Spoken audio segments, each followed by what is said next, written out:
네, 지금 화면 보셨습니다마는 반려견 키우는 분들이 점점 늘어나면서 반려견 관련해서 사고가 또 잇따르고 있습니다. 네, 그중 하나가 개물림 사고일 텐데요. 이와 관련해서 자세한 이야기 나눠주실 오수진 변호사 소개합니다. 안녕하세요. 어서 오세요. 네, 안녕하세요.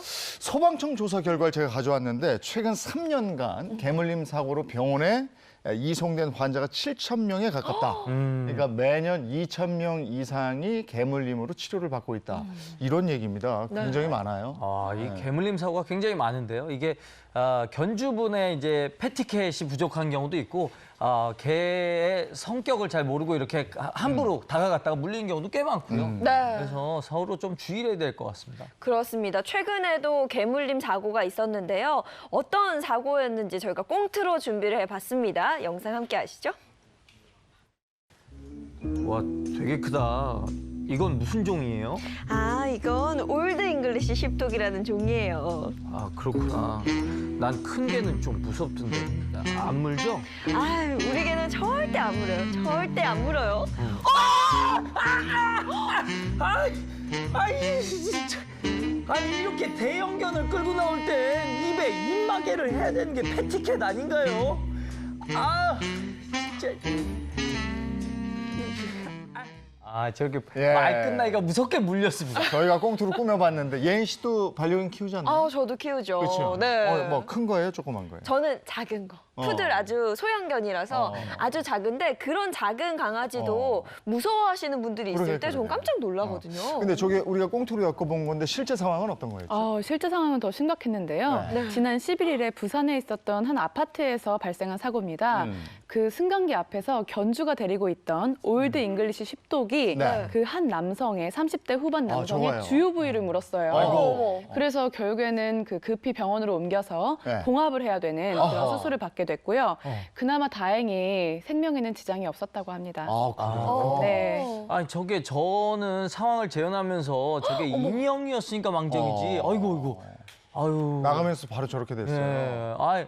근데 그 잉글리시 십독이라는 개가 맹견은 아닌 것 같아도 대형견인데 입마개를 해야 되는 거 아닙니까? 예, 입마개를 해야 되는 그 견은 지금 동물보호법상에 맹견으로 규정이 되어 있어요. 네. 예, 도사견을 비롯해서 총 5종과 그 잡종의 견이 규정이 네. 되어 있는데요. 네. 한번 구체적으로 살펴보면 동물보호법상 아메리칸 핏불 테리어, 그리고 아메리칸 스테퍼드셔 테리어, 네. 스테퍼드셔 불 테리어, 로트바일러와 그 각 잡종의 개가 맹견으로 규정이 되어 있고요.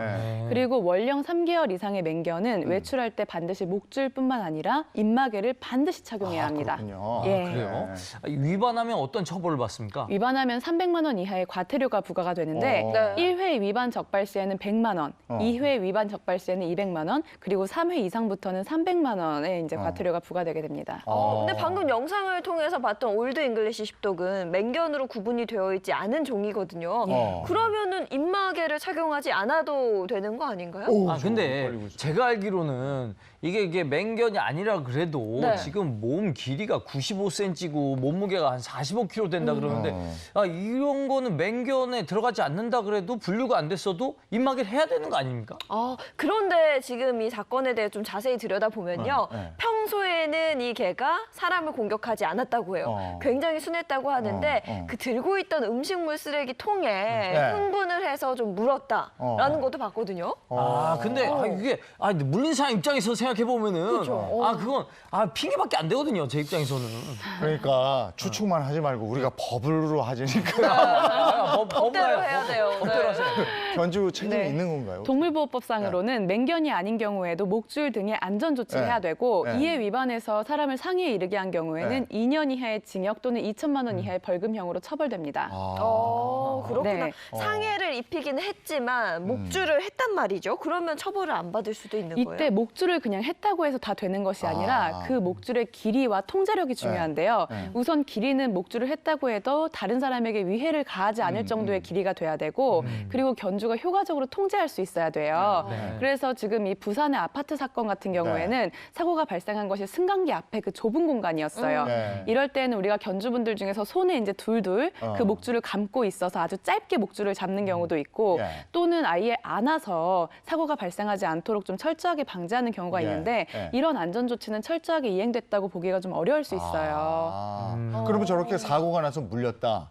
그러면 그 견주한테 치료비 보상을 받을 수 있는 건가요? 예, 일단은 피해자로서는 발생한 손해, 그러니까 일단은 치료비하고 약제비가 될 수 예. 있죠. 네. 이것에 대해서 손해배상 청구할 수가 있고, 그리고 그 사고가 발생하지 않았었더라면 얻을 수 있었던 어떤 소득이 있을 수 있어요. 예, 예. 만약에 뭐 통원 치료인 경우도 있을 수 어, 있겠지만 입원 치료를 받거나 수술을 받거나 이랬을 때 그 일실 수입에 대한 것도 청구할 수가 있고, 그리고 위자료 청구도 인정하고 있습니다. 이를테면 뭐예요? 방송하러 나와야 되는데 네. 내가 물려서 못 나왔어. 그렇죠. 그러면 방송을 얼마 동안 빠져야 되니까 네. 거기에 대한 것도 청구할 수가 있다 이런 그 거예요. 부분도 있을 수 있고 네. 또 개한테 물리는 사고의 경우에는 정신적인 트라우마도 생길 수 있기 때문에 그럼요. 네. 정신적인 고통에 대한 위자료도 인정하고 있습니다. 예. 아, 지금 뭔가 이재용 선배님 뭔가 빅 플랜을 짜고 계신 것 같아요.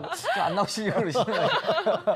아, 근데 만약에 이제 견주가 예. 그냥 안면 싹 몰수하고서는 난 그냥 치료비를 줄 수 없다. 이렇게 회피하면 어떻게 됩니까? 그러니까 최근에는 원래는 형법상 과실치상으로 처벌하는 경우가 많았는데 네. 이제는 동물보호법상으로 상해가 발생한 경우에는 2년 이하의 징역 또는 2천만 원 이하의 벌금형으로 처벌하기 때문에 네. 개에 물리면 바로 경찰에 신고하시는 경우가 많아요. 네. 그러면 보통은 이 과정에서 이제 피해자에게 치료비하고 위자료를 이제 지급을 하고 피해자는 수사기관에 처벌을 원하지 않는다. 네. 아니면 앞으로 사고 방지를 철저해주고 처벌을 완화해달라라고 얘기해서 조정되는 경우들이 많습니다. 합의로.